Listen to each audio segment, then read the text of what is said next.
Digital দুনিয়াতে আমাদের crisis কি? আমি বলবো যে ডিজিটাল দুনিয়াতে আমাদের সবচেয়ে বড় ক্রাইসিস হচ্ছে ডিজিটাল প্যারেন্টিং ক্রাইসিস।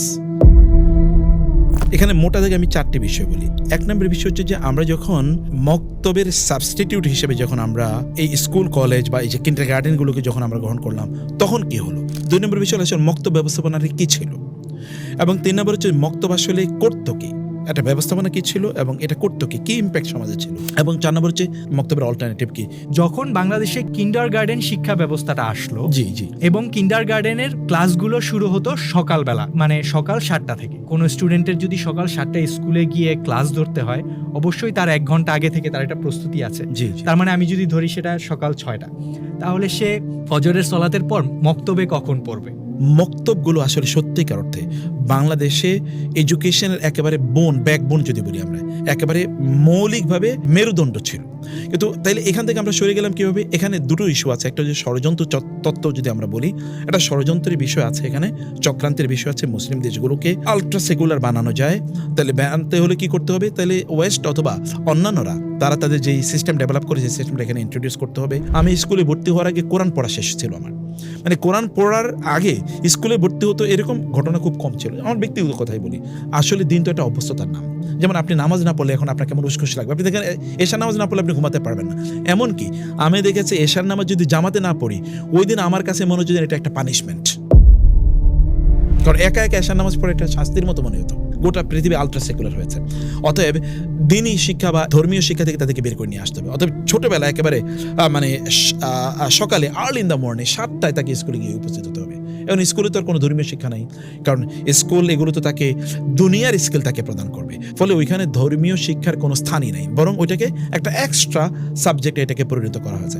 এই জায়গায় যারা রাজনীতি করেন অথবা যারা রাষ্ট্র পরিচালনা করেন, তারা ওই সেকুলারিজমকে তারা প্রমোট করেছে। আমাদের বাংলাদেশের কথাই বলি, সেই আপনি 71 থেকে শুরু করে এখানে দিন এখানে কবে প্রাইম বা মৌলিক ভূমিকা পালন করেছে? কখনোই মৌলিক ভূমিকা পালন করে নাই। রাষ্ট্র পরিচালক যারা পলিটিক্যাল অর্গানাইজেশন যারা পরিচালনা করেন, অথবা যারা রাজনীতি করেন, রাষ্ট্র পরিচালনা করেন, আবার রাষ্ট্র নিয়ে যারা চিন্তা করেন, এই চিন্তায় দুটো শ্রেণী আছে। একটা শ্রেণী হচ্ছে যারা আলেম সমাজ, তাদের কথা বলছি।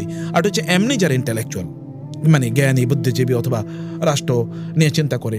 এরা এই 2 শ্রেণীর এখানে একটা বড় ধরনের ব্যর্থতা আছে। যারা ধর্মীয় বা ধর্ম নিয়ে যারা চিন্তা করেন, আলেম সমাজ, তারাও জিনিসটা ভাবেন নাই। যদি তারা ভাবতেন তাহলে তারা হয়তো ওটা বন্ধ হয়ে গেছে, কিন্তু তার মসজিদগুলোকে মক্তবে রূপান্তরিত করতে পারতেন। আপনি দেখেন এখন মসজিদগুলো কি অবস্থা, সবগুলো মসজিদ নামাজের পরে তালাবদ্ধ। এত হাজার হাজার, এটাকে বাংলাদেশকে বলা হয় প্রায় এখানে 4 লাখের মতো মসজিদ আছে। তাহলে 4 লাখ মক্তব থাকার কথা ছিল না? 4 লাখ মক্তব থাকার কথা ছিল, কিন্তু মসজিদে কি হয়? আচ্ছা, ইমাম সাহেবরা করেন কি? তারা নামাজের পরে তাদের তো মক্তবগুলো তারা চালু করতে পারতো। মুয়াজ্জিনরা করেন কি? সানি ইমামরা করেন কি? খতিবরা করেন কি?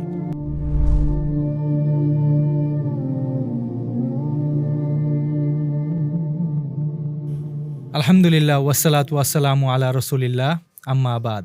আউযু বিল্লাহি মিনাশ শাইতানির রাজিম, বিসমিল্লাহির রহমানির রহিম। আসসালামু আলাইকুম ওয়া রাহমাতুল্লাহি ওয়া বারাকাতুহু। আপনাদেরকে স্বাগত জানাচ্ছি বিশেষ ইসলামী পডকাস্ট তারবিয়া টক্সের আরেকটি আয়োজনে। আমাদের সাথে আজকে উপস্থিত আছেন দেশের প্রখ্যাত ইসলামী শিক্ষাবিদ, বিশিষ্ট আলেমে দ্বীন, মিডিয়া ব্যক্তিত্ব এবং তারবিয়া এডুকেশন নেটওয়ার্কের সম্মানিত প্রতিষ্ঠাতা ও চেয়ারম্যান শেখ প্রফেসর মুখতার আহমেদ স্যার। আসসালামু আলাইকুম। ওয়ালাইকুম আসসালাম। আলহামদুলিল্লাহ, কেমন আছেন আপনি? জি আলহামদুলিল্লাহ, বারাকাল্লাহু ফিকুম, বারাকাল্লাহু ফিকুম। আপনাকে ধন্যবাদ জানাচ্ছি আপনার মূল্যবান সময় থেকে কিছুটা আমাদের জন্য দেওয়ার জন্য। আল্লাহ তাআলা এই সময়টাকে বারাকাপূর্ণ করে দিন, এবং আল্লাহ তাআলা আমার জন্য, আমাদের সকলের জন্য, উম্মার জন্য যেন এই সময়টি আমরা খুবই প্রোডাক্টিভ উপায়ে ব্যয় করতে পারি। আল্লাহ সেই তৌফিক দান করুন। আমিন। শুকরিয়া, জাযাকাল্লাহ খায়ের। তো আজ আমাদের পডকাস্টের বিষয়বস্তুটা খুবই নির্দিষ্ট করা, এবং আমার মনে হয় যে এই বিষয়টা নিয়ে কথা বলা খুবই জরুরি। তো আজকে আমাদের পডকাস্টের টপিকটা হচ্ছে ডিজিটাল দুনিয়ায় সন্তান প্রতিপালনের জন্য একজন মুসলিম পিতামাতার যে দায়িত্ব, সেই সম্পর্কিত একটা পডকাস্ট আজকে আমরা করতে যাচ্ছি। এবং আপনাকে বিশেষ কিছু প্রশ্ন আমি এখান থেকে করব, যেগুলো আশা করি আমাদের দর্শকদের জন্য উপকারী হবে এবং তাদের জন্য পথ নির্দেশ হবে ইনশাআল্লাহ। ইনশাআল্লাহ, বারাকাল্লাহু ফিক। তো আমি প্রথম যে প্রশ্নটা থেকে শুরু করতে চাই আজকে, সেটা হচ্ছে তা আজকের যে ডিজিটাল দুনিয়া এবং ক্রমাগত এটাকে কি বলবো আমি, দ্রুত গতিশীল, সময়টা খুবই দ্রুত চেঞ্জ হয়ে যাচ্ছে এবং কোনো একটা বিষয় স্থির থাকছে না, একটার পর একটা বিষয়, নতুন নতুন টপিক আসছে। তো এটার সাথে তাল মিলিয়ে বর্তমানে আমরা আমাদের সন্তান কিভাবে প্রতিপালন করতে পারি এবং এই প্রতিপালনের ক্ষেত্রে আমরা কি কি চ্যালেঞ্জগুলো আমাদের সামনে আসতে পারে বলে আপনি মনে করেন? আমি ভূমিকাতেই একটা বিষয় একটু সবার দৃষ্টিতে আনতে চাই, তা হলো যে ডিজিটাল দুনিয়াতে আমাদের ক্রাইসিস কি। আমি বলবো যে ডিজিটাল দুনিয়াতে আমাদের সবচেয়ে বড় ক্রাইসিস হচ্ছে ডিজিটাল প্যারেন্টিং ক্রাইসিস। মানে সত্যিকার অর্থে এই ডিজিটাল ওয়ার্ল্ডে আমাদের সন্তানদেরকে আমরা কিভাবে প্যারেন্টিং প্রদান করব, তাদেরকে কিভাবে তারবিয়া প্রদান করব, এই জায়গায় একটা বড় ধরনের যদি বলি একটা রোড ম্যাপের ক্রাইসিস আছে বা মানুষের একটা আন্ডারস্ট্যান্ডিংয়ের ক্রাইসিস আছে। কিভাবে হয়, যেমন ধরুন আমাদের সন্তানদের তাদের কোনো একটা একাডেমিক বড় একটা অর্জন আছে, সে হয়তো বা কোনো ক্লাসে ফার্স্ট হয়েছে অথবা সবগুলো গ্রেডে মানে কোর্সে এ গ্রেড পেয়েছে, এ প্লাস পেয়েছে, আউটস্ট্যান্ডিং ডিস্টিংশন সহ সে রেজাল্ট করেছে, অথবা কোনো একটা কালচারাল ইভেন্টে সে ফার্স্ট হয়েছে, চ্যাম্পিয়ন হয়েছে, অথবা ধরুন যেগুলো ইসলামে নিষিদ্ধ যেমন বার্থডে অথবা তার অন্য কোনো ডে উপলক্ষে, তখন তাকে কী করা হয়, একটা খুবই দামি ডিভাইস মোবাইল অথবা ট্যাব বা ইত্যাদি তাকে উপহার দেওয়া হয়। এর সাথে থাকে ফ্রি ইন্টারনেট। এরপরে এই শিশু কোথায় যায় এটা আমরা জানি না। কোনো এক সময় আফটার 2, 3, 4, 5 ইয়ার্স, 3, 4, 5 বছর পর এরপরে পিতামাতা বলে আমি তো ওদের পেছনে অনেক সময় দিয়েছি, ওদের যা প্রয়োজন ছিল তাই দিয়েছি, ওদের জন্য আমার জীবন ব্যয় করেছি, সম্পদ ব্যয় করেছি, মানে সময় ব্যয় করেছি, কিন্তু হলো কি, মানে ওরা কেন এরকম পথভ্রষ্ট হয়ে গেল, অথবা ওরা কেন এরকম মানে অ্যাবনর্মাল হয়ে গেল, বা ওরা কেন আমি যেরকম ভালো মানুষ হিসেবে এসেছি এটা কেন হয়নি। এখন তারা ক্রাইসিস কেন তারা বলে যে কেন এটা হয়েছে। আমরা বলবো যে আজকের এই জায়গাটিতে আমরা ওই কেনর গোড়ায় একটু ঢুকতে চাই যে কেন হয়েছে। আপনি আপনার সন্তানকে যখন এরকম একটা ডিভাইস তার হাতে দিয়েছেন এবং যদি আমরা বলি আনকন্ট্রোলড অ্যাক্সেস টু ইন্টারনেট যখন দেওয়া হয়েছে, তখন দিন রাত সেটাকে স্ক্রল করেছে, এটাকে সে ব্যবহার করেছে। একসময় গিয়ে তখন তার মেজাজ খিটখিটে হয়ে গেছে, খাবারের প্রতি তার অনীহা তৈরি হচ্ছে, টাইম ম্যানেজমেন্ট তার ঠিক থাকেনি, কখন ঢুকেছে কখন বের হয়েছে, এবাদতে তার খুশু তৈরি হয়নি বা আগ্রহ তৈরি হয়নি, পিতামাতার সাথে তার আচরণ আস্তে আস্তে আস্তে আস্তে পরিবর্তন হওয়া শুরু হয়েছে।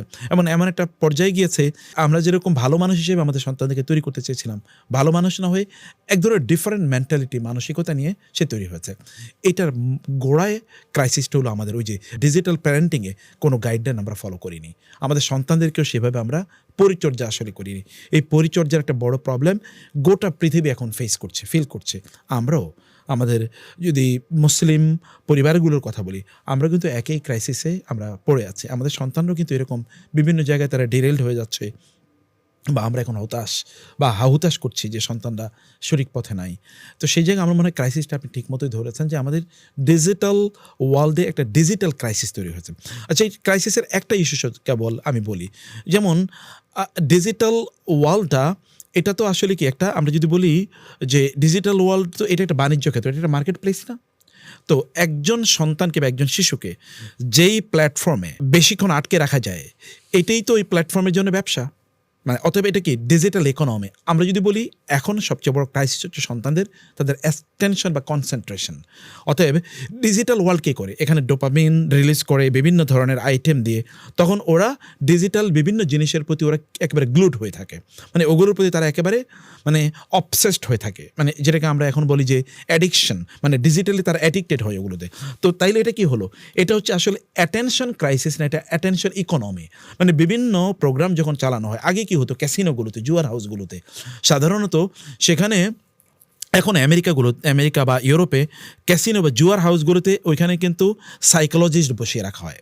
তো সাইকোলজিস্টরা করে কি, বা মনস্তত্ত্ববিদরা ওইখানে বসে বসে তারা মানুষের মনস্তত্ত্ব অ্যানালাইসিস করে।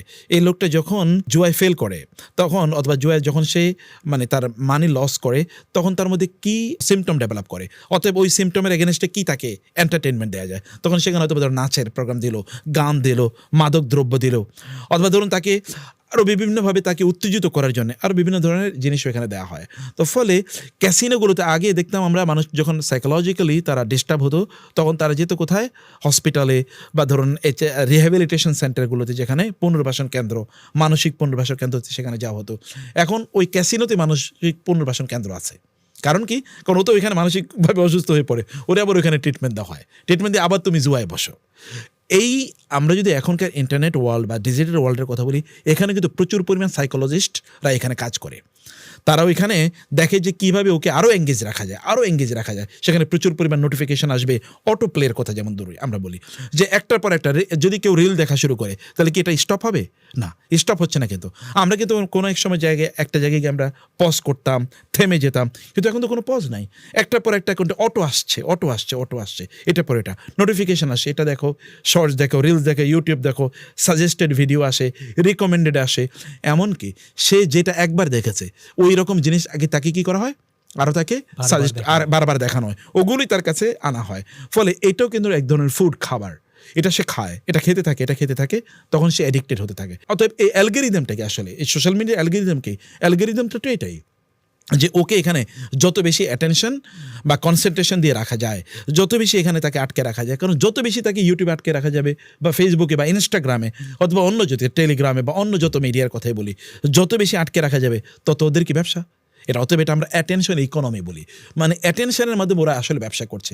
আমরা মনে করছি আমাদের বাচ্চারা এখানে শিখছে, আসলে আমাদের বাচ্চা যতক্ষণ এখানে আছে বা আমরা যতক্ষণ এখানে আছি ততক্ষণ পর্যন্ত আমরা ওদেরকে পে করছি, ইন্টারনেটের জন্য পে করছি, আমার টাইমিংয়ের জন্য আমি পে করছি, এবং এই কারণে ওদের বিভিন্ন জায়গায় ওদের অনেক প্রবলেম তৈরি হয়, যেটা আমরা এর মধ্যে বললাম, ইন্ডিকেশন দিলাম। ফলে আমাদের এই জায়গাতেই একটা বড় ধরনের ডিজিটাল প্যারেন্টিং একটা ক্রাইসিস আছে, এই জায়গাটা আমাদের অবশ্যই ফোকাস করা দরকার বলে আমি মনে করি। আচ্ছা, এই ক্ষেত্রে আমি আপনাকে একটু পেছনের দিকে যদি আমার স্মৃতিতে যতটুকু আসে, তো আমি ছোটোবেলায় যেটা দেখেছি সেটা হচ্ছে আমাদের মসজিদ ভিত্তিক মক্তাবের যে ব্যবস্থাটা এটা ছিল। আমরা ফজরের সলাতের পরে আমরা হচ্ছে মক্তবে আমাদের যিনি ইমাম সাহেব অথবা মুয়াজ্জিন সাহেব ছিলেন, উনারা নিজেরাই হচ্ছেন আমাদেরকে মক্তবে আমাদের যে বেসিক ইসলামী যে শিক্ষাটা, মানে ফান্ডামেন্টালস অফ ইসলাম, যেটা ফরদুল আইন, যেটা আমাদের উপরে নামাজ কিভাবে পড়তে হবে, কুরআনটাকে কিভাবে পড়তে হবে, সিয়ামের দোয়াগুলো কি, সিয়াম কিভাবে রাখতে হবে, অজু কিভাবে ভেঙে যায়, অজু কিভাবে করতে হবে, এটা আবার ছেলে মেয়ে আলাদা আলাদা করে এভাবে করে যে শিক্ষাটা, এই বিষয়টা একদম সর্বোপরি সব জায়গায়, শহর এবং গ্রাম, মফস্বল যাই বলি আমরা, প্রত্যেকটা জায়গায় এই বিষয়গুলো চালু ছিল, যেটাকে আমরা দেখেছি সরকারিভাবে, যেটাকে ফুরকানিয়া মাদ্রাসা যেটাকে বলে। তো এই বিষয়টা আবার আমি এই ট্রানজিশনটা খুব মানে আমার চোখেই দেখেছি যে ট্রানজিশনটা হয়েছে যে যখন বাংলাদেশে কিন্ডারগার্টেন শিক্ষা ব্যবস্থাটা আসলো, এবং কিন্ডারগার্টেনের ক্লাসগুলো শুরু হতো সকালবেলা, ভোর মানে সকাল 7টা থেকে, এবং কোনো স্টুডেন্টের যদি সকাল 7টায় স্কুলে গিয়ে ক্লাস ধরতে হয়, অবশ্যই তার 1 ঘন্টা আগে থেকে তার একটা প্রস্তুতি আছে। তার মানে আমি যদি ধরি সেটা সকাল 6টা, তাহলে সে ফজরের সলাতের পর মক্তবে কখন পড়বে? তো তখন কি হলো, বাবা মা জেনারেল শিক্ষা মানে হচ্ছে যে দুনিয়াবি যে শিক্ষাগুলো আছে সেটার জন্য কিন্ডারগার্টেনের দিকে ঝুঁকতে শুরু করলো। এবং আমরা এর আগেও আলোচনা করেছি যে আমাদের যে জেনারেল শিক্ষার মধ্যে যে ফান্ডামেন্টালস অফ ইসলামের যে বিষয়টা, এই বিষয়টা এফেক্টিভলি নেই। তো ফলে কি হয়েছে, মক্তব থেকেও আমরা বঞ্চিত হলাম এবং আমরা পুরো দস্তুর সাধারণ শিক্ষার যেই কিন্ডারগার্টেন ব্যবস্থা এটার মধ্যে ঝুঁকে গেলাম। তো এই বিষয়টা কিভাবে বাংলাদেশের মতো একটা ইসলাম প্রধান দেশে এটা কিভাবে আমরা অ্যালাউ করলাম? আমরা তো আমাদের বাবা মারা ছিল, বয়োজ্যেষ্ঠরা ছিল, নীতি নির্ধারকরা ছিলেন, বড় বড় ইসলামী ব্যক্তিত্ব ছিল বাংলাদেশে। তো এই জিনিসটাকে তারা কিভাবে এটাকে অ্যালাউ করলো বাংলাদেশের মতো একটা দেশে, যেখানে আমাদের নৈতিক শিক্ষাই বড় শিক্ষা?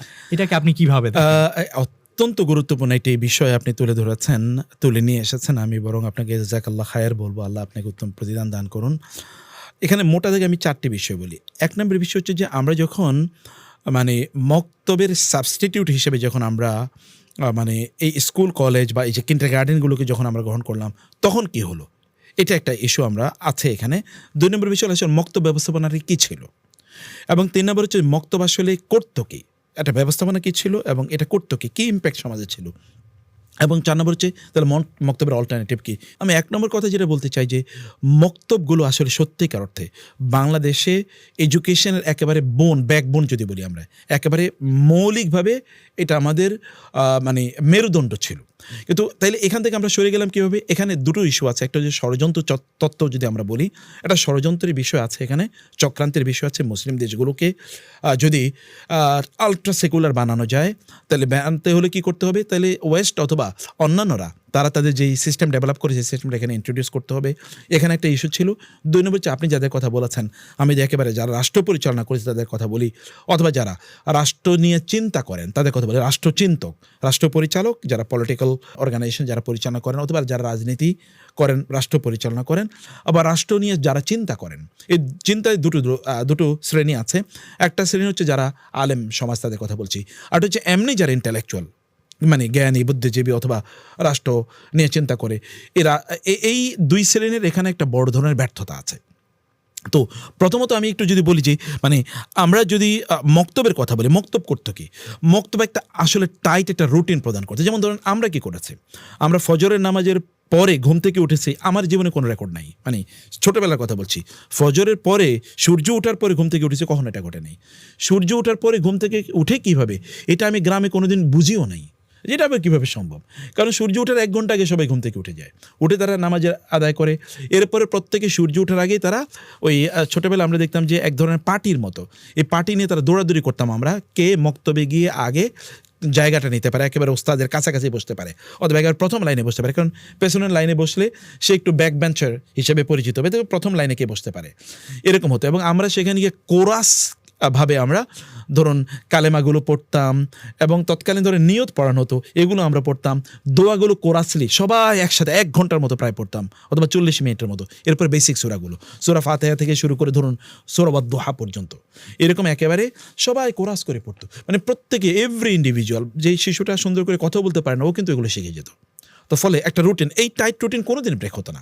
এই যে একটা রুটিন তার মধ্যে তৈরি হয়, এরপরে ধরুন একটা কম্পেনিয়নশিপ, একটা ভালো জায়গায় সে গিয়েছে, যাদের সাথে উঠা বসা করেছে, প্রত্যেকে কিন্তু কোরআন পড়ছে।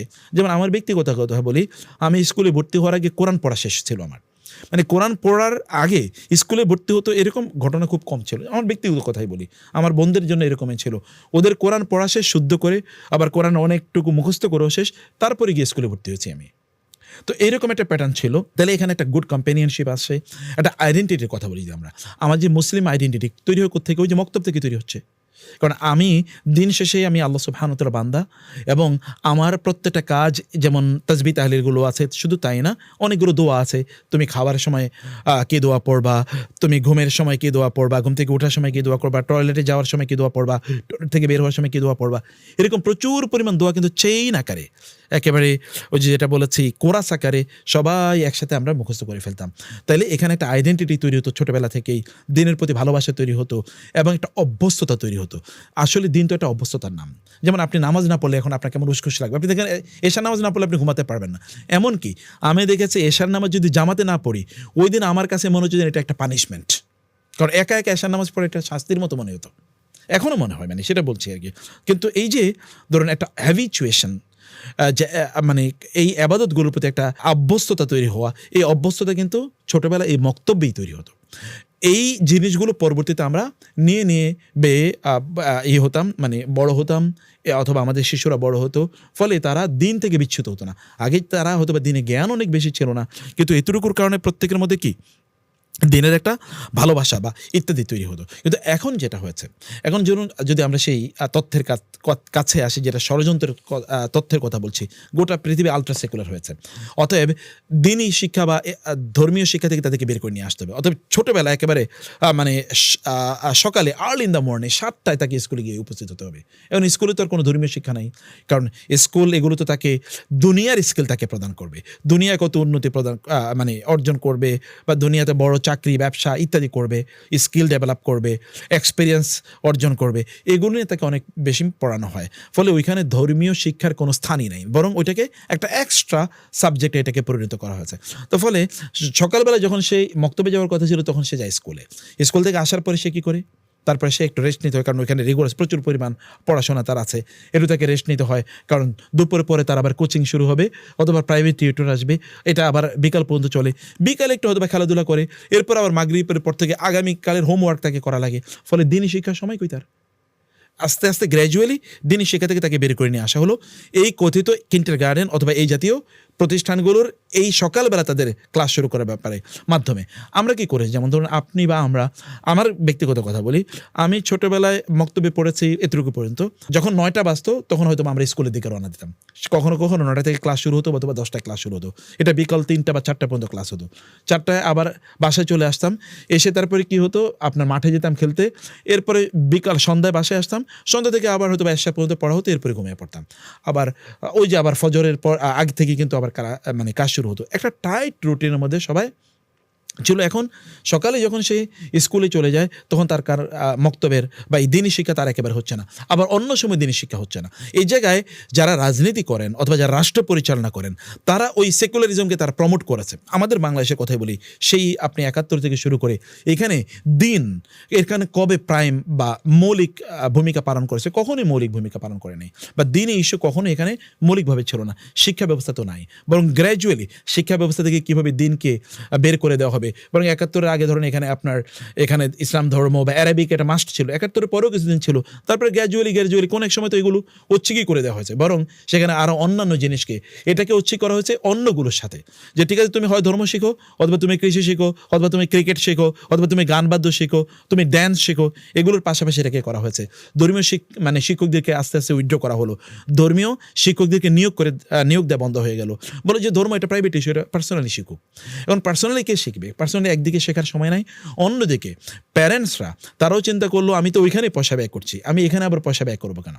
তো ফলে এটা একেবারে ঐচ্ছিক হয়ে গেল। এবং আমি এখন নিশ্চিত করে বলতে পারি বাংলাদেশে 95% শিশু তারা কোরআন পড়তে জানে না। মুসলমানদের কথা বলছি, অমুসলিমদের কথা না। 95% শিশু তারা কোরআন পড়তে পারে না। এখন এর বিপরীতে কি হলো, যারা এডুকেশন নিয়ে তারা চিন্তা করেছে তারা ভাবে না যে তারা ধর্মীয় শিক্ষা কখন দেবে, এর তাদের মাথায় এটা নাই, কারণ ধর্ম তো তাদের মাথায় নাই, তারা তো সেকুলার মানে এডুকেশনে তারা প্রোডাক্ট, অতএব ওইটা তাদের মাথায় নেই, অথবা তারা সেকুলার এডুকেশন থেকে তারা পড়ে এসছে বা ওয়েস্ট থেকে তারা এডুকেশনের ধারণা নিয়ে এসে, ফলে এটাকে তারা সাইডলাইনে নিয়ে গেছে। এটা ধর্ম প্রাইভেট ইস্যু, এটা তো দুনিয়ার উন্নয়নের জন্য কাজে লাগবে না। তোমার যদি দিন প্র্যাকটিস করার প্রয়োজন হয় তাহলে তুমি নিজে নিজে এটা শেখো। আর যারা ধর্মীয় মানে স্কলারের কথা বলছি বা ধর্ম নিয়ে যারা চিন্তা করেন, আলেম সমাজ, তারাও জিনিসটা ভাবেন নাই। যদি তারা ভাবতেন তাহলে তারা হয়তো ওটা বন্ধ হয়ে গেছে, কিন্তু তার মসজিদগুলোকে মক্তবে রূপান্তরিত করতে পারতেন। আপনি দেখেন এখন মসজিদগুলো কী অবস্থা, সবগুলো মসজিদ নামাজের পরে তালাবদ্ধ। এত হাজার হাজার, এটাকে বাংলাদেশকে বলা হয় প্রায় এখানে 4 লাখের মতো মসজিদ আছে, তাহলে 4 লাখ মক্তব থাকার কথা ছিল না? 4 লাখ মক্তব থাকার কথা ছিল, কিন্তু মসজিদে কি হয়? আচ্ছা ইমাম সাহেবরা করেন কি? তারা নামাজের পরে তাদের তো মক্তবগুলো তারা চালু করতে পারতো। মুয়াজ্জিনরা করেন কি? সানি ইমামরা করেন কি? খতিবরা করেন কি? তারা নামাজের পরে তারা ব্যবসা করুক, তারা অথবা সমাজের প্রতি তাদের দায়বদ্ধতা আছে, তারা এগুলোকেও তারা অল্টারনেটিভ মানে মক্তব হিসেবে তারা বা অল্টারনেটিভ তারা এডুকেশনাল মডেল হিসেবে তারা ডেভেলপ করতে পারতো। কিন্তু এই জায়গাও তারা আসলেই চিন্তা দেয় নাই। তারাও ওই গড্ডালিকা প্রবাহের তারা গা ভাসিয়ে দিয়েছে, অথবা তারা মাদ্রাসা তৈরি করেছে। মাদ্রাসাতে কতজন স্টুডেন্ট যায়?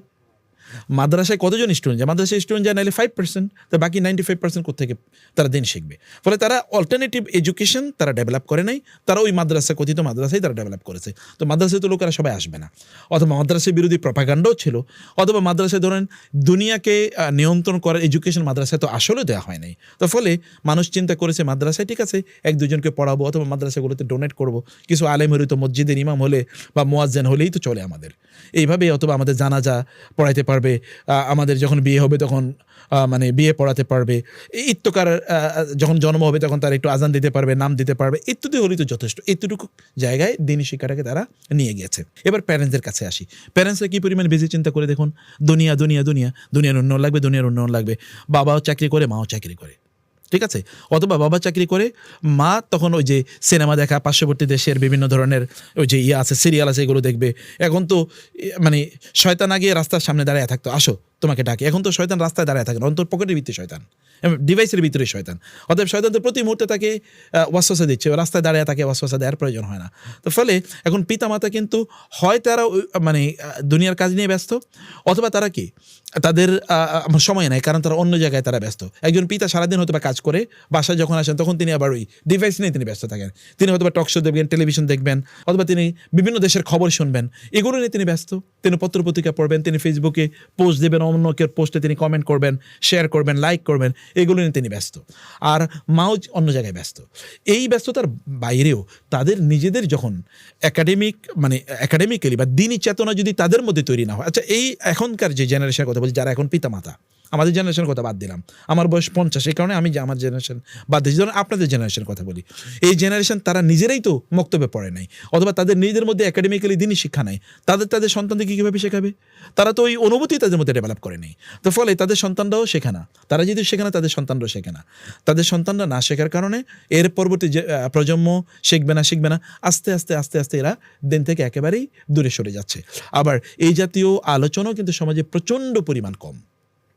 এই আলোচনা কম হওয়ার কারণে আপনার এগুলো হচ্ছে না। এখন ধরেন সকাল বেলা তারা শিখলো না, দিনেও তারা শেখার কোনো সুযোগ নাই, পিতামাতার মধ্যে অনুভূতি নাই। আলেমরাও যেভাবে মসজিদগুলোকে মক্তব বানিয়ে দেওয়ার কথা ছিল, মসজিদে হাজার হাজার লোক যায়, লক্ষ লক্ষ লোক যায় মসজিদে জুমাবারে আলেমরা যদি সমস্বরে বলতো আজ থেকে এই মসজিদে মক্তব শুরু হলো বা চালু হলো, আপনাদের সন্তানদেরকে নিয়ে আসবেন, অথবা তারা ফজরের নামাজের পর তারা ঘরগুলোতে যেত, আপনার বাচ্চারা কেন শুয়ে আছে পাঠিয়ে দেন। এটা তো দাওয়াতি কাজ না? আমাদের দেশে দাওয়াত এসছে, যদি আমরা বলি আমাদের যারা দায়ী তারা দাওয়াত নিয়ে এসছেন, আর সাহাবায়ে কেরামরা তারা বিভিন্ন জায়গায়, তাবেঈনরা তারা বিভিন্ন জায়গায় দাওয়াতি কাজ করেছেন। রাসূলুল্লাহ সাল্লাল্লাহু আলাইহি ওয়াসাল্লাম তো তিনি ঘরে থেকে দাওয়াতি কাজ করেন নাই, তিনি বিভিন্ন জায়গায় ছড়িয়ে দিয়েছেন মানুষকে দাওয়াতি কাজ করার জন্য। তাহলে আমাদের আলেমরা এই কাজ করতে পারতো, অথবা তারা অল্টারনেটিভ যে মক্তবের স্টাইলে তারা কি করতে পারতো, তারা স্কুলিং এরকম একটা সিস্টেম ডেভেলপ করতে পারতো। তারা স্কুলিংয়ে তারা প্রেশার গ্রুপ হিসেবে কাজ করতো, যেন স্কুলে মক্তবের মতো একটা সিস্টেম রাখতে হবে, 1 ঘন্টা কোরআন পড়াতে হবে। এটা তারা কিন্তু প্রেশার গ্রুপ হিসেবে পলিটিক্যাল যে পার্টিগুলোর সাথে নেগোসিয়েশন করতে পারতো, আদারওয়াইজ আপনাদেরকে ভোট দেবো না, অথবা আপনাদেরকে সাপোর্ট করবো না, বা আপনাদের বিরুদ্ধে আমরা কথা বলবো, এগুলো কিন্তু তারা বলতে পারতো। কিন্তু এই জায়গাটা তাদের মধ্যে নাই, এগুলো তারা বুঝেও না। তাদের সমাজে একটা থ্রেট অফ এক্সিস্টেন্স তাদের আছে, এগুলো বললে আবার তাদের চাকরি থাকে কিনা, আবার সমাজে যারা শিল্পপতি অথবা ধনপতি অথবা যারা পলিটিক্যাল মাসল যাদের আছে, রাজনৈতিক ক্ষমতা যাদের আছে, তারা তাদের উপর জুলুম অত্যাচার করবে, এরকম ভয় ভীতির কারণে তারাও জিনিসগুলোকে আসলে ওইভাবে আমলে নেয় নাই। এবং আজকে যেটা আপনি বললেন যে রেজাল্টটা এই জায়গায় কেবল ষড়যন্ত্রের কারণেই এরকম হয়েছে, এরকম না। ষড়যন্ত্র তো অন্যরা করবেই, শয়তান মানুষ যদি ষড়যন্ত্র না করে তাহলে শয়তান ষড়যন্ত্র করবে না? ওর তো কাজ হচ্ছে ষড়যন্ত্র করা। সে তো বলেছে ওয়ালা উদিল্লান্নাহুম ওয়ালা উগবিয়ান্নাহুম, আমি তাদেরকে পথভ্রষ্ট করব, আমি তাদেরকে ধোকা দেব। এবং মিনবাইনি আইদিহিম ওয়া মিন খালফিহিম, ডানে থেকে বাম থেকে সামনে থেকে পেছন থেকে। ওয়ালা তাজিদু আকসারাহুম শাকিরিন, আপনি দেখবেন আল্লাহ আপনার অধিকাংশ বান্দারই আপনার অনুগামী হবে না, আপনার অনুসারী হবে না, আপনার কথা অনুসারী চলবে না, আপনার প্রতি কৃতজ্ঞ হবে না। শয়তান তো এই কথা বলেছেই। অথচ শয়তান তো আমাদেরকে ধোকা দেবেই। আমরা একদিকে শয়তানের ধোকা, মানুষের ধোকা, এবং আমাদের নিজেদেরও যদি আমরা বলি অসচেতনতা, এইগুলো সব মিলিয়ে আমরা আসলে এরকম একটা পরিস্থিতিতে আছি। এখন এটা হওয়ার পরে কী হয়েছে দেখুন, আমাদের বাচ্চারা এখন ধরুন তারা ডিজিটাল, আমরা ওটার অল্টারনেটিভ হিসেবে সাবস্টিটিউট হিসেবে তাদেরকে ডিজিটাল ডিভাইস দিয়ে দিয়েছি। তো তুমি ডিজিটালি শিখো, অথবা তুমি ওইখানে সময় ব্যয় করো, কারণ পিতামাতা ওখানে সময় দিচ্ছে না। এবং ডিজিটালি গিয়ে তারা করে কি আসলে? ডিজিটালি কেবলমাত্র কি ইনফরমেশন? এখানে কি নুডিটি নাই? এখানে কি আপনার হারাম এলিমেন্ট নাই? এমন জিনিস আছে যেগুলো ওর ঈমানকে নষ্ট করে দেয়। আচ্ছা, এখন আমরা যদি বলি কম্পেনিয়নশিপ, আমাদের বাচ্চারা ধরেন ছোটোবেলা মক্তবে গেলে, অথবা ধরেন মসজিদগুলোতে যদি মক্তব চালু হতো, তাহলে তারা একটা ভালো বন্ধু পেত, তাই না? এই বন্ধুদের সাথে তাদের, যেমন আমাদের মক্তবের বন্ধুরা কিন্তু এখনও বন্ধু আছে, তো এই বন্ধুদেরকে তারা পেত। এখন তারা ওর বিপরীতে স্কুলে তাদের হয়তো বা কিছু বন্ধু আছে, কিন্তু তাদের ডিজিটাল বন্ধু এখন। এই ডিজিটাল বন্ধুরা কারা? ডিজিটাল বন্ধু হয়তো বা কোনো একটা ওই যে আপনার যেটাকে সমকামী, যেটাকে আমরা বলছি হয়তো বা এলজিবিটির কোনো একটা সদস্য, সে কিন্তু ওইখানে ঢুকে যাচ্ছে। তো এই ডিজিটাল বন্ধুরা তাকে পথভ্রষ্ট করছে, এটাও তো হতে পারে একদিকে। আবার অথবা এখন ধরুন সিক্রেট ওই অ্যাকাউন্টস আছে তাদের, বা প্রাইভেট চ্যাট গ্রুপ আছে, এখানে সে করে কি আসলে? এগুলো কি পিতামাতা জানে?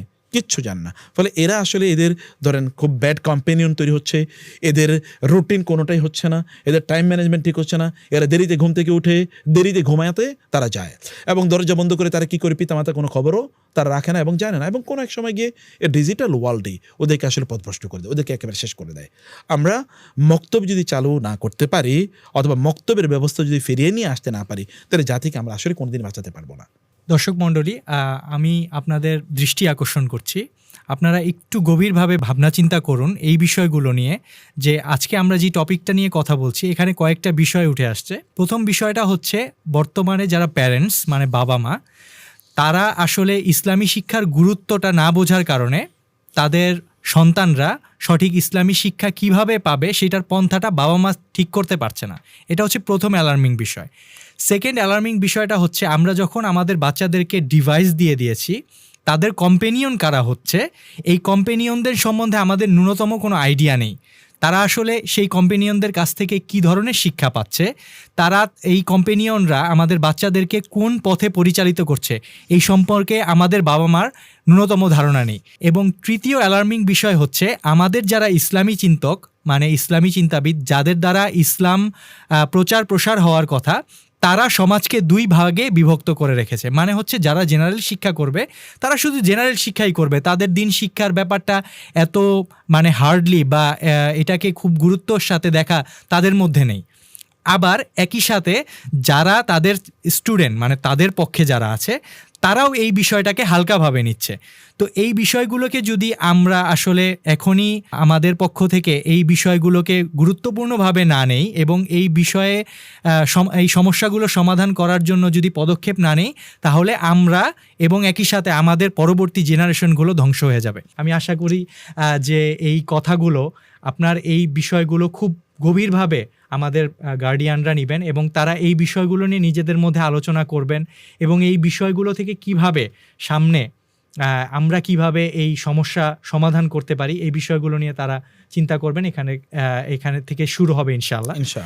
তো আমি আপনার কাছে আরও জানতে চাচ্ছি যে যেহেতু আমাদের এখন বর্তমান যে প্রেক্ষাপট, এই প্রেক্ষাপট অনুযায়ী সামাজিকভাবে বা রাষ্ট্রীয়ভাবে মক্তব ব্যবস্থাকে আবার নতুন করে শুরু করা, এটা এখন আমি দেখতেছি যে এখন এটা পসিবল না এটা। জি জি। কিন্তু এটা অল্টারনেটিভ কি হতে পারে? আমরা আমাদের বাচ্চাদেরকে তাদের দ্বীন ইসলাম শিক্ষা বা তাদের দুনিয়া এবং আখিরাতের কল্যাণের যে বিষয়গুলো আমরা যারা অন্তত ভাবতে পারতেছি, মানে আমরা ভাবছি যে না আমাদের সন্তানদের ইসলামী শিক্ষা বা দ্বীন শিক্ষার প্রয়োজন আছে তার দুনিয়া এবং আখিরাতের জন্য, তাদের ক্ষেত্রে এই যেই ব্যবস্থাটা মানে অলরেডি এটা একটা ঢেউয়ের মতো, আমরা অলরেডি এই ঢেউয়ে গা ভাসিয়ে দিয়েছি। তো এই মানে এইখানে থাকা অবস্থায় আমরা কিভাবে আমাদের সন্তানদেরকে বাঁচাতে পারি? আর এই ক্ষেত্রে আপনাদের মতো ইসলামী শিক্ষাবিদ এবং চিন্তাবিদরা কি ধরনের পদক্ষেপ নিয়েছেন? এক নম্বর বিষয় হলো যে আমরা আলেমদের বা যারা দিন নিয়ে চিন্তা করেন আপনাদের কথা বলছি, তাদের কিন্তু মাথায় রাখতে হবে যে আমাদের সন্তানদের স্কিল লাগবে। মানে আমরা কিন্তু এই দুনিয়াবী শিক্ষার বিরোধিতা করছি না, অবশ্যই দুনিয়াবী শিক্ষা লাগবে, জেনারেল এডুকেশন তাদের লাগবে। কিন্তু জেনারেল এডুকেশন কি একজন মানুষকে বাঁচাতে পারবে? না, কোনো দিন না। ধরুন আইনস্টাইনের কথা যদি বলি, আইনস্টাইনের থিওরি ব্যবহার করে যখন অ্যাটম বোম বানানো হলো, এবং আপনারা জানেন যে হিরোশিমা নাগাসাকিতে যখন বোম ফেলা হলো, সেখানের লক্ষ লক্ষ মানুষ তুলার মতো না বালির মতো তারা উড়ে গেল, এবং আর কয়েকটা জেনারেশন কি তারা একেবারে মেইমড, অর্থাৎ তারা হ্যান্ডিক্যাপ্ট হয়ে জন্ম নিল। এটা যখন এরপরে যখন মানে তাকে সংবর্ধনা যে তার এই মানে তার পলিসি তার থিওরি ব্যবহার করে অ্যাটম বোম বানানো হয়েছে, তখন সে নাকি এরকম বলেছে যে তোমরা আমাকে ধন্যবাদ দিচ্ছ এমন একটা জিনিসের জন্য যেটা দিয়ে তোমরা কোটি কোটি মানুষকে হত্যা করতে পারবা, এরকম জিনিসের জন্য। এখন প্রশ্ন হলো যে টেকনোলজি স্কিল, অ্যাটম বোম বানানোর কি এটা স্কিল না? আচ্ছা, কোনো একজন ব্যক্তি এই যে করতে পারে, কি বলে আপনার ওই যে পিস্তল ব্যবহার করতে পারে, বন্দুক চালাতে পারে, তো বন্দুক চালিয়ে সে কী করবে? হাদিকে হত্যা করবে, ওসমান হাদিকে হত্যা করবে। অথবা ধরুন সে ওই যারা জুলুম অত্যাচার করেছে তাদেরকে সে মানে করবে, প্রতিরোধ করবে।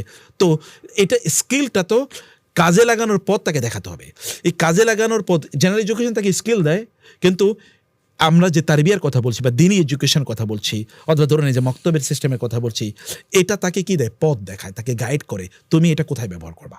একজন ধরুন অনেক ভালো বিজনেস করছে, তিনি খুবই ভালো বিজনেসের স্কিল তিনি জানেন, তাহলে তিনি ওই স্কিল ব্যবহার করে ব্যাংক লুট করবেন, তার কয়েক হাজার কোটি টাকা আছে, আরও কয়েক হাজার কোটি টাকা লুট করবেন। বাংলাদেশে যেটা হয়েছে এবং সারা পৃথিবীতে যেটা হয়। আচ্ছা, নাইলে একজনের কাছেই এ ধরনের করোনার সময়ে ধনীরা ধনী কীভাবে হয়, গরিবরা কীভাবে আরও গরিব হয়, এটা তো হওয়ার কথা ছিল না। মানে সব তখন তো ব্যবসা বরং বন্ধ, তাহলে ধনীদের তখন ব্যবসা বন্ধ হওয়ার কথা ছিল, তাদের তো টাকা বাড়ার কথা ছিল না। কিন্তু দেখা গেলো করোনার পরে ধনীদের সম্পদ দ্বিগুণ বেড়েছে। কারণ কি? কারণ হচ্ছে ওই করোনার সুযোগে তারা জিনিসপত্রের দাম বাড়াইছে, দ্বিগুণ করে ফেলেছে তারা ওই সুযোগটা নিয়ে। এবং তারা কি করেছে? তারা ধরুন ওই করোনার যেই বিভিন্ন ধরনের ভ্যাকসিন বা আইটেম ইত্যাদি তৈরি করেছে, ওগুলো তারা তৈরি করে করে করে মানুষের উপর ধরেন যে জিনিসের দাম একটা, সেটা 100 তা 1000 টাকায় তারা বিক্রি করেছে। ফলে গরিবদেরকে তারা আরও শোষণ করেছে, ধনীরা আরও ধনী হয়ে গেছে। এরকম সবগুলো জায়গায় প্রবলেমটা এরকম তৈরি হয় যদি মানুষের স্কিল থাকে, এই স্কিলটা যদি ব্লেন্ডেড উইথ দীনি নলেজ অথবা তাকওয়া অথবা যদি বলি তারবিয়া, এটা যদি না থাকে, তাহলে এগুলোকে সে খারাপ কাজে ব্যবহার করবে। এই কারণে আমাদেরকে দ্বীনি জ্ঞান অবশ্যই প্রদান করতে হবে। এই জায়গায় ওলামায়ে কেরামরা অবশ্যই চিন্তা করতে হবে যে অল্টারনেটিভলি আমাদের করণীয় কী। সেই জায়গায় আমরা কী করছি, আমরা সে কথা বলি। আমরা যেমন তারবিয়া এডুকেশন নেটওয়ার্কের কথা বলছি বা তারবিয়া অনলাইন মাদ্রাসা, আমরা চিন্তা করলাম যেহেতু মানুষ এখন প্রচণ্ড বিজি এবং আমরাও আসলে ওই রকম ধরুন মসজিদগুলোকে আমরা মক্তবে অথবা মসজিদগুলোকে আমরা স্কুল কলেজের মতো ইউনিভার্সিটিতে রূপান্তরিত করতে পারি নাই। এত বিশাল স্থাপনা, আমাকে যদি বলা হতো তাহলে আমি প্রত্যেকটা মসজিদকে একটা ইউনিভার্সিটি বানাতাম বা একটা কলেজ বানাতাম। যেমন মসজিদ নববী, আপনারা জানেন যে মসজিদ নববী কিন্তু একটা মানে মদিনা ইউনিভার্সিটি কিন্তু একটা ফ্যাকাল্টি। আবার বাইতুল্লাহ মসজিদে হারাম যেটাকে আমরা বলছি, মসজিদে হারাম কিন্তু উম্মুল কোরআন ইউনিভার্সিটি একটা ফ্যাকাল্টি। যেমন এখানে business faculty, science faculty, engineering faculty, ওটা কিন্তু একটা ফ্যাকাল্টি। অথবা এগুলো করতে পারতাম আমরা যে ঠিক আছে এখানে তোমরা আসো, নাইট ওই যে মানে কী বলে স্কুলিং আমরা শুরু করতাম, অথবা ধরুন ওই যে ফ্রাইডে স্কুলিং শুরু করতাম। এরকম কত কিছু করা যে আসুন ফ্রি শিখুন আপনারা, এবং আসুন অথবা আপনারা কিছু পে করুন তারপরে শিখুন। সিস্টেম মানুষ ডেভেলপ করতে পারতো। তো এখন যেটা হচ্ছে যে আমরা তার অল্টারনেটিভ আমরা চিন্তা করলাম যে ঘরে থেকেই বোনেরা অথবা শিশুরা ধরুন, যেহেতু আমরা ওগুলো করতে পারি না, দূর দূরান্তে বিভিন্ন দেশে তারা থাকে, সেই দেশগুলোর থেকে তারা খুবই মানে অথেন্টিক, রিলায়েবল, ট্রাস্টওয়ার্দি, এক্সপেরিয়েন্সড এবং একাডেমিক্যালি সাউন্ড এইরকম ইসলামিক নলেজেবল বা দিনই জ্ঞান জানেন, দিনকে তারা লালন করেন, ক্যারেক্টারে তারা দিনকে রূপান্তরিত করেছেন, এই জাতীয় ব্যক্তিদের মাধ্যমে ওদেরকে কীভাবে এডুকেশন দেওয়া যায়, সেই চিন্তা থেকে আমরা মূলত আমাদের যেই কথা বলছি, আমরা যে এই যে অনলাইন এই প্ল্যাটফর্মটা আমরা ডেভেলপ করেছি, এই অনলাইন প্ল্যাটফর্মের মাধ্যমে শিশুরা তারা পড়তে পারে, বড়রা এখানে পড়তে পারে, এখানে যারা অ্যাডাল্ট বা মিডল এজের যারা আছে তারা পড়তে পারে। এখানে সব ধরনের জেনারেল স্কিল আমরা হয়তো এখন ইন্ট্রোডিউস করি না, কারণ জেনারেল স্কিল হাজার আছে, কিন্তু আমরা ইসলামিক স্কিল তাদের মধ্যে ডেভেলপ করে দেয়া, এগুলোর ব্যাপারে এখানে কাজ আছে। একাডেমিক্যাল ইসলাম শেখা, যেমন কোরআন শেখা, হাদিস শেখা, শিশুরা এখানে তারা কোরআন হিফজ করতে পারছে, তারা হাদিস হিফজ করছে, তারা অ্যারাবিক ল্যাঙ্গুয়েজ তারা জানছে, তারা ফিক তারা জানছে, তারা রাসূলের জীবন জানছে, অথবা ধরুন তারা সাহাবায়ে কেরামের জীবনী তারা জানছে। এই যে বিভিন্ন মানে ইসলামের যত ধরনের সাবজেক্ট হতে পারে, সকল ধরনের সাবজেক্টগুলো বিভিন্ন লেয়ারের মানুষের, বিভিন্ন লেভেলের মানুষের উপযুক্ত করে আমরা এখানে ডেভেলপ করেছি, যেন তারা তাদের ঘরে বসেই এই ডিজিটাল ডিভাইসগুলোকে ব্যবহার করে, যেগুলোকে ব্যবহার করে মানে আমরা হারাম পথে বা খারাপের পথে চলে যাওয়ার সুযোগ ছিল, সেগুলোকে আমরা আবার পজিটিভলি কীভাবে ব্যবহার করতে পারি সেটাকে আমরা এরকম একটা অ্যাপ্রোচ দেওয়ার চেষ্টা করেছি। কারণ হচ্ছে একজন ব্যক্তির হাতে যদি মানে যদি বলি আমরা মানে পুলিশের হাতে যদি রাইফেল বা পিস্তল থাকে তাহলে এটা দিয়ে তিনি সন্ত্রাসীকে রুখে দেবেন, আর যদি এক সন্ত্রাসীর হাতে থাকে তাহলে সে ভালো মানুষকে হত্যা করবে। অতএব আমরা এই জিনিসটা তো প্ল্যাটফর্মটা তো খারাপ না, কিন্তু প্ল্যাটফর্মটার ব্যবহার খারাপ, ব্যবহারটা যেন ভালো হয় এরকম একটা মডেল আমরা দেখানোর চেষ্টা করেছি আমাদের এই এডুকেশন প্ল্যাটফর্মের মাধ্যমে। আলহামদুলিল্লাহ, শুনে আমার খুবই ভালো লাগলো যে বিষয়টা আশার পথ দেখাচ্ছে আমাদেরকে, যে না আমাদের ছেলেমেয়েরাও ইনশাআল্লাহ এই একদম পথ হারানোর মধ্যেও কিছু আলো খুঁজে পাওয়ার মতো হলো বিষয়টা। তো শাইখ, এই অনলাইন ভিত্তিক ইসলামী এডুকেশনের কথা যেহেতু আমাদের সামনে এসেছে এবং অলরেডি আলহামদুলিল্লাহ তারবিয়া এডুকেশন নেটওয়ার্কের মাধ্যমে আপনি বলেছেন যে এই ধরনের একটা সুযোগ তৈরি হয়েছে, তো আমি আপনার কাছে একটু জানতে চাবো যে অনলাইন ভিত্তিক যে ইসলামিক এডুকেশন, এইটার আসলে ইফেক্টিভ মানে এইটা কীরকম ইফেক্টিভ হবে? আসলে আমরা যদি আমাদের সালাফি সালেহিনদের দিকে তাকাই, তারা জ্ঞান অর্জনের যতগুলো পন্থার কথা বলেছেন, এর মধ্যে সর্বোত্তম পন্থার কথা বলেছেন টিচার টু স্টুডেন্ট, একদম এটাকে কি বলে বক্ষ থেকে বক্ষে যে জ্ঞানটা, মানে টিচারের সামনে থেকে আদবের সহিত যেই জ্ঞানটা নেওয়া হয়। এবং দ্বিতীয় একটা ধাপের কথা বলেছেন যেটা হচ্ছে শিক্ষকদের যেই স্টুডেন্ট আছে তাদের থেকে শিক্ষা গ্রহণ করা, এবং তৃতীয় এবং এটাকে সবচেয়ে দুর্বল একটা পন্থার কথা বলা হয়েছে সেটা হচ্ছে বই থেকে পড়া একেবারে। এবং এই তিনটার বাইরে আমরা একটা নতুন প্ল্যাটফর্মের কথা আপনি বললেন, সেটা হচ্ছে আমাদের ডিজিটাল বা অনলাইন প্ল্যাটফর্ম। তো এই ক্ষেত্রে জ্ঞান অর্জনের যেই পদ্ধতিটা, এটা কতটুকু ইফেক্টিভ আমাদের বাচ্চাদের জন্য? এক নম্বর হচ্ছে এখানে অনেক চ্যালেঞ্জ আছে, প্রচুর পরিমাণ চ্যালেঞ্জ আছে। সেই চ্যালেঞ্জের আগে আমি কয়েকটা বিষয় একটু বলতে চাই। প্রথমত হচ্ছে যে আমাদের কাছে সালাফদের যে সিস্টেম, এবং যদি আমরা কোরআনের কথা বলি তাহলে কোরআন আসছে কীভাবে? জিবরিল আলাইহিস সালাম শিখিয়েছেন আল্লামাহু শাদীদুল কুওয়া। অতএব দ্বীনি শিক্ষার মূল প্যাটার্নটি হচ্ছে কি, শিক্ষক ছাত্রকে শেখাবে, শিক্ষক ছাত্রকে শেখাবে, দ্বীনি শিক্ষার মূল প্যাটার্নটাই। এবং এই জায়গায় আমি একটু সাইডলাইন এই কথা বলে রাখি, আমাদের মাদ্রাসা সিস্টেমটা এখন একটু ডিফারেন্ট, উল্টা হয়ে গেছে। আচ্ছা, পড়ানোর কথা কার ছিল? টিচার বলবে, ছাত্র শিখবে। এখন দেখবেন ছাত্র বলতে টিচার শুনতেছে, যেমন হিফজ খানার কথা বলছি, উল্টা সিস্টেম। এটা কিন্তু হওয়ার কথা না। যেমন জিবরিল আলাইহিস সালাম কী করেছেন? জিবরিল আলাইহিস সালাম তিনি তেলাওয়াত করছেন, রাসূল সাল্লাল্লাহু আলাইহি ওয়াসাল্লাম শুনেছেন। অতএব হাফেজ সাহেবদের উচিত তারা তেলাওয়াত করবে, ছাত্ররা শুনবে। না, বিষয়টা আমি যদি একটু বলি, এখানে খুব ইন্টারেস্টিং একটা বিষয় আছে, সেটা হচ্ছে যে পড়ানের বিষয়টাই মানে পড়া শেখা বা ইলম অর্জনের বিষয়টা একদম কোর লেভেল থেকে আল্লাহ বলেছেন, জি জিব্রাইল শিখেছেন, জি জিব্রাইল বলেছেন, রাসূল সাল্লাল্লাহু আলাইহি ওয়াসাল্লাম রাসূল শিখেছেন, বলেছেন, সাহাবাগণ রাসূল সাল্লাল্লাহু আলাইহি ওয়াসাল্লাম বলেছেন, সাহাবীগণ শিখেছেন। এরকমই তো বিষয়টা এরকমই হওয়ার কথা ছিল। কিন্তু এই জায়গায় একটা ব্যত্যয় আছে, আমি বলছি এই জায়গায় একটা ব্যত্যয় আছে, এবং এই কারণেও আমাদের উচিত কি, টিচাররা অনেক বেশি বলবেন, ওস্তাদরা অনেক বেশি বলবেন, ওরা শুনবেন, ওরা শ্রোতা হবেন, তারা শুনে শুনে তারা শিখবেন। আমি ব্যক্তিগতভাবেও কোরআন শুনে যত মুখস্থ করেছি, পড়ে তত মুখস্থ করতে পারি নাই। এটা দুর্বল মেথোডোলজি। অতএব এটা একটা ইস্যু থাকা দরকার। এখনও এই সাইডলাইনে এই কথা বলে রাখি, কেউ যদি কোরআন হিফজ করতে চায় তাহলে তার উচিত 20 বার যদি পড়ে 30 বার শুনে, তাইলে এটা কোনোদিন তার ভুলবে না ইনশাআল্লাহ। শুনলে এত বেশি, আমি শুনে শুনে যে সূরা মুখস্থ করেছি ওগুলো আমার সবচেয়ে বেশি মনে আছে, যেগুলো পড়ে মুখস্থ করেছি এগুলো অনেক কিছু ভুলে গেছি, এরকম হয় আর কি। আল্লাহ তাআলা মাফ করুন। আমরা যে কথা বলছিলাম যে এখানে অনেক চ্যালেঞ্জ আছে, কিন্তু ওই যে ব্লেন্ডিংয়ের কথা যেটা আপনি বললেন যে শিক্ষকরা পড়াবে, এখানে আসলে এইরকম ওইটা অ্যাকচুয়াল বা ফিজিক্যাল হচ্ছে না, কিন্তু ভার্চুয়াল হচ্ছে। টিচাররাই অনলাইন তারা লাইভ ক্লাস নিচ্ছে এবং স্টুডেন্টরা তারা শুনছেন লাইভ। তিনি হয়তো বা তার সামনে নাই, কিন্তু তাকে দেখছেন মানে দূর থেকে। এখন এসবগুলো যেমন ধরেন ইমাম বুখারী রাহিমাহুল্লাহর কাছে যাওয়ার জন্য আমাদের হয়তো বা ওই যে ইয়েতে যেতে হতো, বোখারায় যেতে হতো, কিন্তু এখন যদি বোখারা, এখন মদিনায় যিনি সবচেয়ে বড় স্কলার, তার সাথে কিন্তু আমরা কানেক্টেড হয়ে যেতে পারি মুহূর্তের মধ্যেই। আর এটা যদি এখন থেকে 100 বছর আগে হতো তাহলে আমাকে মদিনায় যাওয়া লাগতো। তো আমরা বলতে পারি যে প্ল্যাটফর্মটা আমাদের সামনে এসেছে, এটা আল্লাহর রহমত হিসেবে আমরা নিতে পারি। ইয়াস, আলহামদুলিল্লাহ, আল্লাহর রহমত। টেকনোলজি যুগ যুগ ধরেই আল্লাহ তাআলা রহমত হিসেবে নবী রাসূলদেরকে দিয়েছেন। যেমন নূহ আলাইহিস সালাম যে শিপ বিল্ডিং, এখনকার পৃথিবীর সবচেয়ে মানে কমিউনিকেশনের জন্য সবচেয়ে বড় মাধ্যম কোনটা? শিপ। এই যে জাহাজের মাধ্যমে যে আনা নেওয়া হয়, হিউজ। এটা হিউজ না, এটা যদি প্লেনে আনা হতো তাহলে কি হতো, তাহলে বাড়িঘর বিক্রি করে তারপরে মানুষের পণ্য আনতে হতো, তাই না? কিন্তু দেখেন শিপের মাধ্যমে কত সস্তাভাবে তারা আনতে পারছে। এটা যেমন এই টেকনোলজিকে শিখেছেন নূহ আলাইহিস সালামকে আল্লাহ তাআলা শিখিয়েছেন।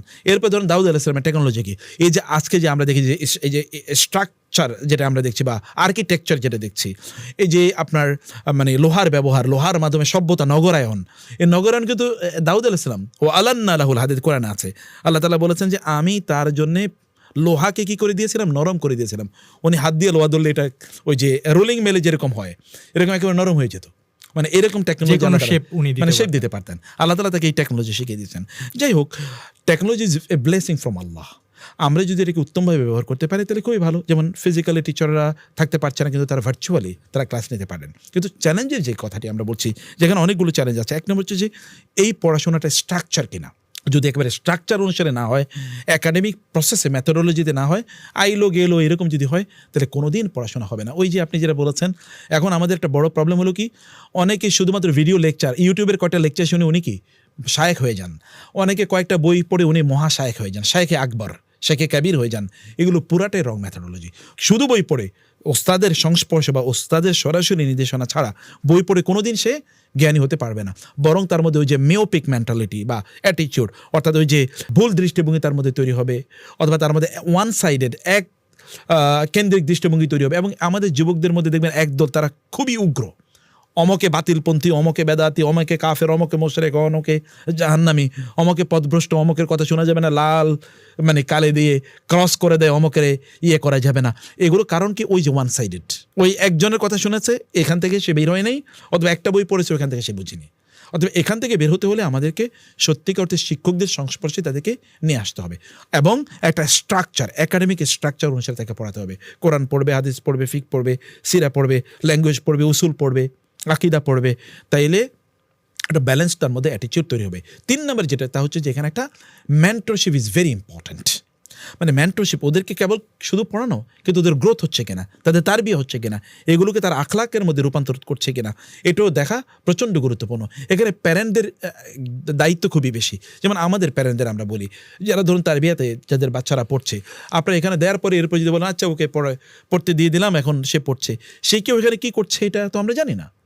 আমরা তো দূর থেকে তার ডিভাইসটাকে মানে আমরা কন্ট্রোল করতে পারছি না, অথবা ওইটাকে আমরা ওই যে কি বলে মানে সুপারভাইজার করতে পারছি না। সে এখানে কি করছে, হতে পারে সে মাইকটা অফ করে রেখেছে, ভিডিওটা অফ করে রেখেছে, সে বলছে যে না ভিডিওটা চলে না, আসলে আমরা তো একেবারেই জানি না। ফলে এখানে প্যারেন্টিং কন্ট্রোল বা parental control is very important.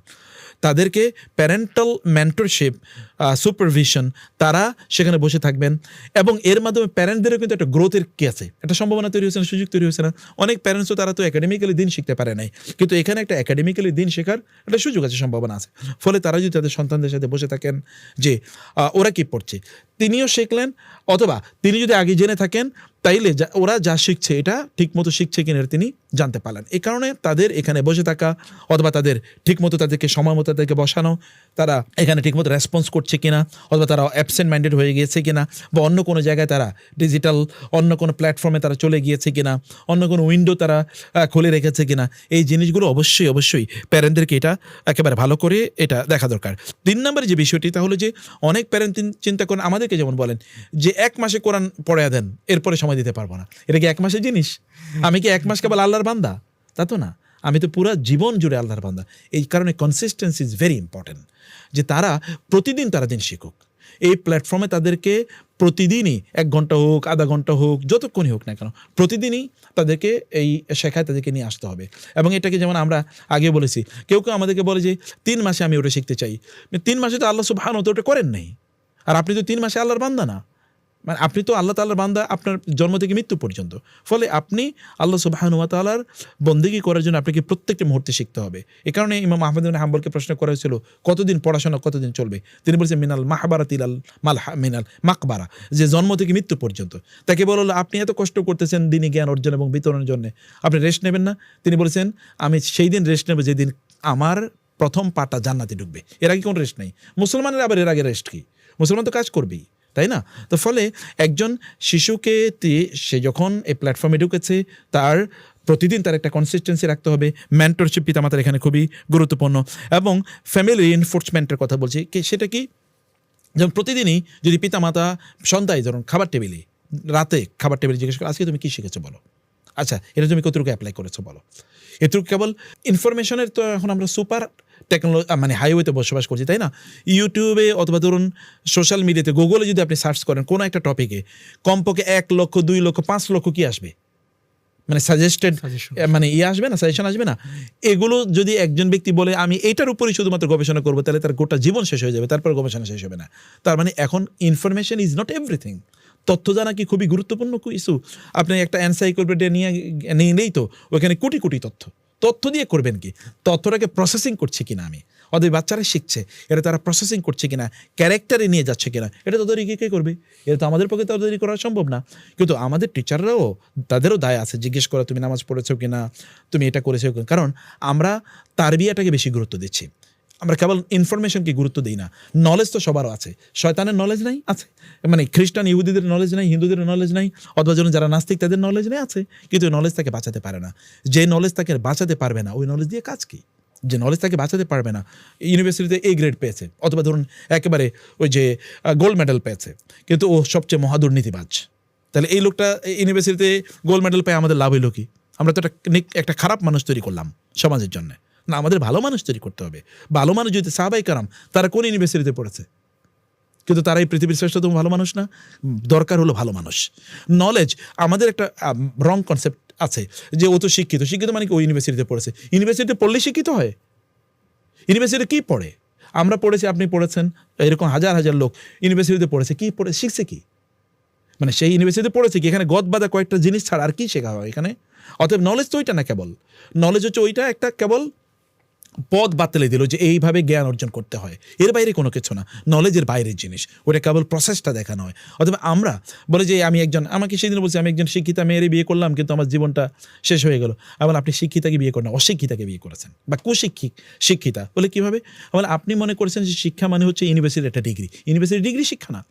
রাসূল ইসলাম কোন ইউনিভার্সিটিতে পড়েছেন? সাহাবায়ে কেরামরা তাদের কি ডিগ্রি ছিল? বলতে পারতেন PhD করেছেন? নো। এটা শিক্ষা একটা ভিন্ন জিনিস, এটা জীবন কেন্দ্রিক, এটা বাস্তব ভিত্তিক, এটা লাইফে কতটুকু লাগবে।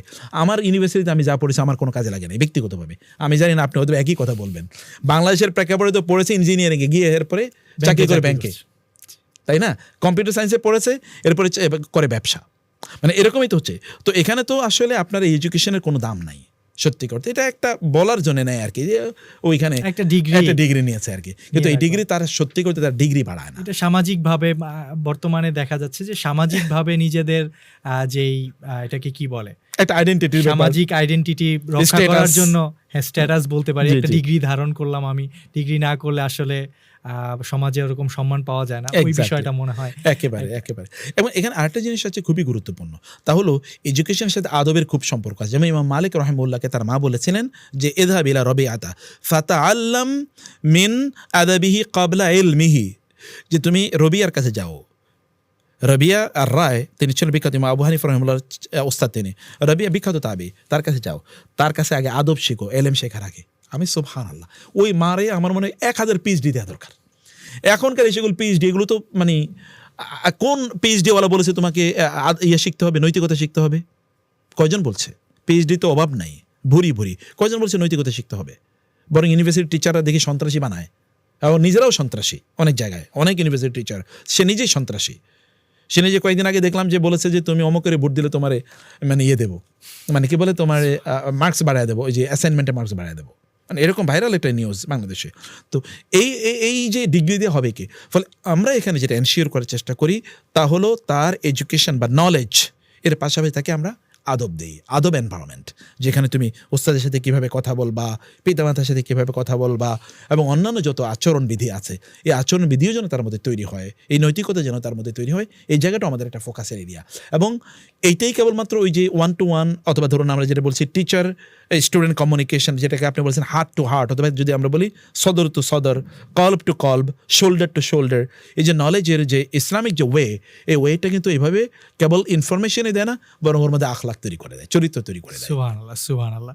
তো আমি আমার দর্শকদেরকে বলতে চাই যে আমরা আমাদের যেই টেকনোলজি যেটা আছে এটাকে ব্লেসিং হিসেবে নিয়ে এটাকে দ্বীন ইসলাম এবং দ্বীন ইসলাম শিক্ষা করার ক্ষেত্রে আমাদের শিশুদের জন্য কাজে লাগাতে পারি।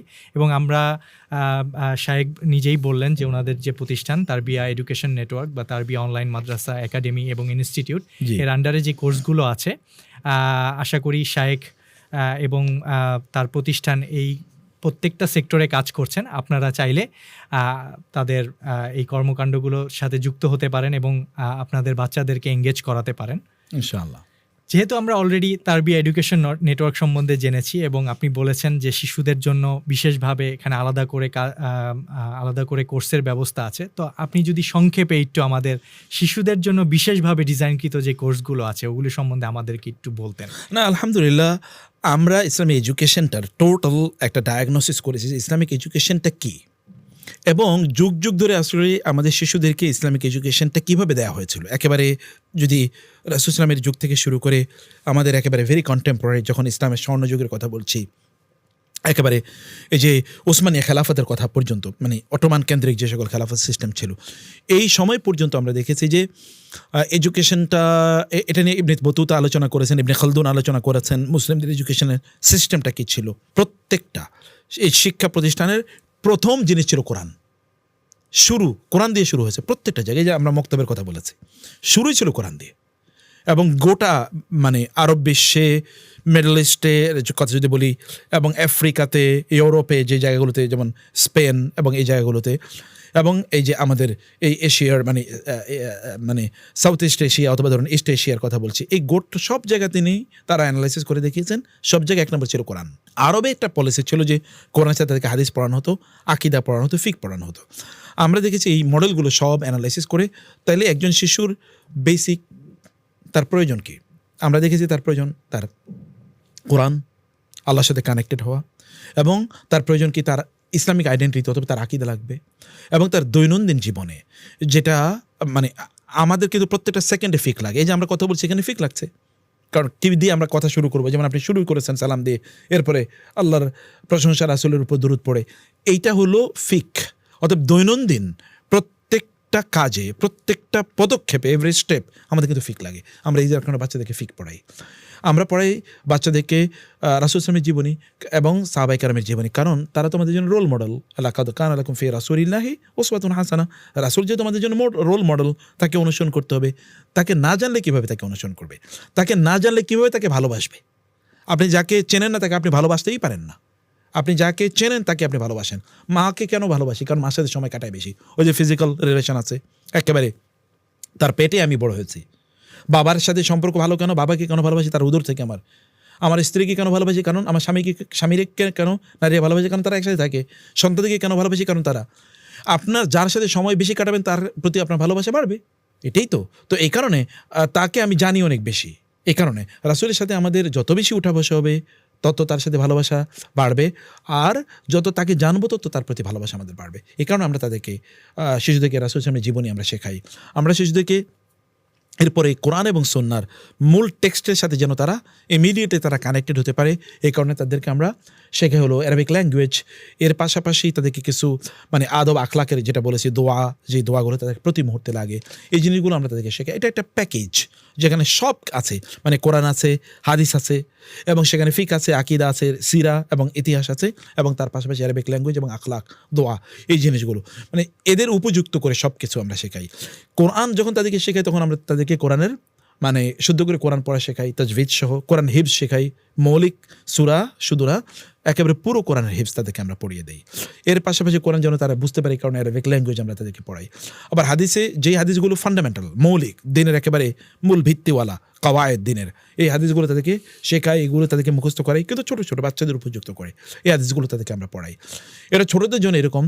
এই যেহেতু আমাদের বাচ্চারা কেবল বাংলাদেশেই না, বরং এর বাইরেও আছে, অতএব এর বাইরে যারা আছে তাদের একটা ইন্টারন্যাশনাল ল্যাঙ্গুয়েজ তো এখন ইংরেজি, কিছু করার নাই। আমাদের অ্যারাবিক হওয়ার কথা ছিল এবং অ্যারাবিক ছিল, কিন্তু পরবর্তীতে মুসলিমরা বা আরব বিশ্ব আরবির প্রতি এতটা গুরুত্ব দেয় না যতটা ইংরেজরা ইংরেজির প্রতি গুরুত্ব দিয়েছে।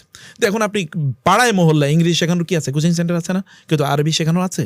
আপনি দেখেন তো, যদি বলি আরবি শেখাবেন, আইসা হয়তো বা কেউ বলবে হ্যাঁ আপনাকে আরবি শেখাবো, 5 বছর শেখাবে কিন্তু কিচ্ছু শিখবে না কেউ, কারণ এরাও তো 10 বছর 15 বছর পরে কিছুই শিখে নেয় আরবি। আসলে মেথোডোলজি ডেভেলপ করে নেয়। আচ্ছা দেখেন আপনি আইএলস আছে না, টোফেল আছে কিনা, এবং ইংলিশ শেখার জন্য আরও কত পদ্ধতি আছে। আপনি অ্যারাবিকের একটা কথা বলেন, কারণ আমাদের সামনে নেই। স্ট্রাকচার কোনো অ্যারাবিক ল্যাঙ্গুয়েজ এর প্রফেশনাল কোনো কোর্স আমাদের দেশে বিল্ড আপ হয় না। আরো বিশ্ব এরকম হয়তো ধরুন যে আরাবিয়াতু বাইনা ইয়াদাইকা বা আল আরাবিয়াতু বাইনা ইয়াদাই আওলাদিনা, আরও এরকম কিছু আরবি কিছু কোর্স এখন ডেভেলপ করেছে, কিন্তু এটা ওই ইংরেজির মানেন না বা ওই সমান না। এটার উপর এত এক্সপিরিয়েন্স করা হয় না। ব্রিটিশ কাউন্সিল সারা পৃথিবীতে আছে, ওরা আলাদা এডুকেশন সিস্টেম ডেভেলপ করেছে, করে না? এই যে ইংলিশ মিডিয়াম বলতে আমরা সারা পৃথিবী কিন্তু এই মডেলকে করেছে, কিন্তু আরবরা কেন করলো না? ইংরেজি বলে যতগুলো দেশ তার চেয়ে আরবি বলে বেশি দেশ না, এবং ইংরেজি বলে যতগুলো দেশ তার চেয়ে আরবি যারা বলে তাদের সম্পদ বেশি, এবং আরবি ভাষা ইংরেজি ভাষার চেয়ে কমপক্ষে 100 না, কমপক্ষে 200, 500, 1000 গুণ বেশি উন্নত। এত বেশি।